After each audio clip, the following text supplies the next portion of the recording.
Hello, it's Gwyneth from Feel Good Coaching and Consulting, and I decided to do another video blog, vlog instead of blog, because I can express myself so much more easily. And actually, I'm somebody who really loves to stand and wave their arms around, and having to put those kind of things into words is a challenge. Anyway, so where am I? I think I'm on day 4 with Veronica Pullen, and the challenge from her today is to tell you about something that I wish I could just wave a magic wand and you would know it, and then tell you a little about the results that you get, but also the part of the challenge from the SARC eMedia 30-day blogging challenge. That today is to actually tell you, where I get this stuff from, who did I learn it from, and all those things, because obviously I didn't just make up all this stuff. So those are my 2 things today, and they match beautifully for me to be able to talk to you again about emotional intelligence. Now, emotional intelligence has been around since we started walking the earth, but there are a couple of researchers, Salovey and Meyer in the 90s, who first coined the phrase emotional intelligence, and it was Daniel Goleman who made it famous by writing his book called Emotional Intelligence.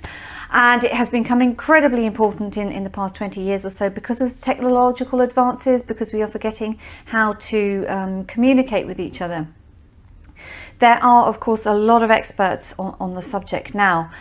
But what we fail to understand is that actually we could be experts, each and every one of ourselves. And that's what I want to really say to you. If there's one thing I wish I could convince people, if they wouldn't even have to work with me, if I could just say to them, you have to take personal responsibility for your feelings. Nobody can make you feel anything. You choose how to feel.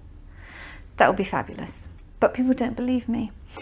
But the thing is this, as soon as you feel stress, as soon as you feel upset, as soon as you feel anger, it's not somebody else that is making you feel that. That's literally a conflict that is going on in you mentally, physically.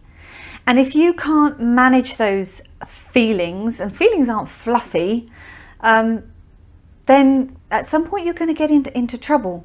And this is one of the reasons I also prefer to work with groups of people, because if I work on a one-to-one basis, that's absolutely fantastic.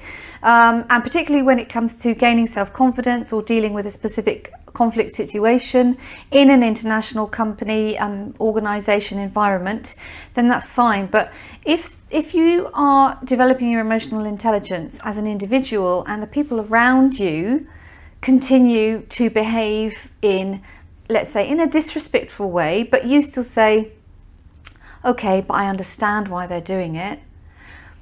It helps you, but you are still having to deal with conflict. You're just dealing with it in a different way. You're accepting it instead of going against it and having that internal conflict. This is why I love to work with groups of people.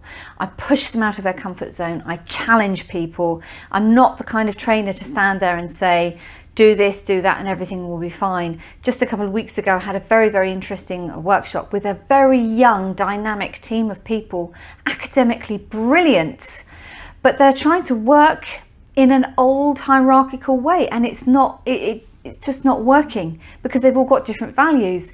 They're all very enthusiastic. They're all very results focused, results oriented, but there's no clear structure about how they get to those results, and that's causing conflict.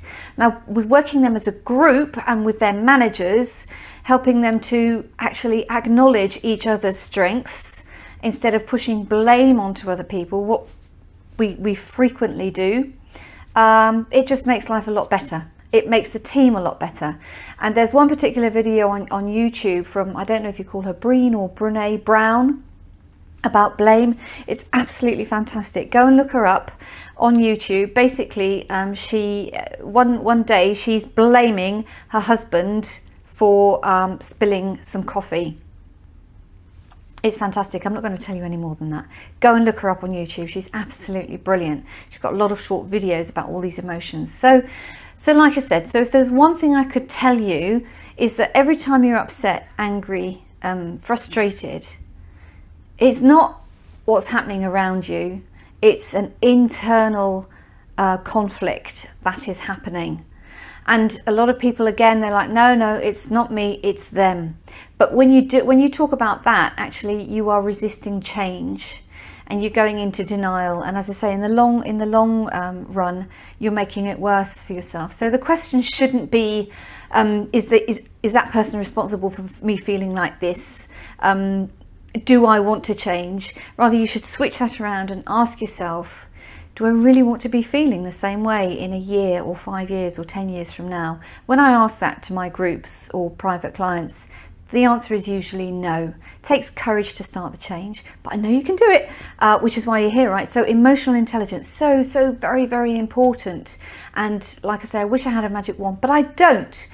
If, however, you are in a situation where you can go to your boss, or you are a boss, and you say, actually, I think we could really do with this kind of team building, getting to acknowledge each other, finding out each other's strengths, finding out what our values are, how can we create our organisational culture so that we work together, as I said yesterday, better, call me.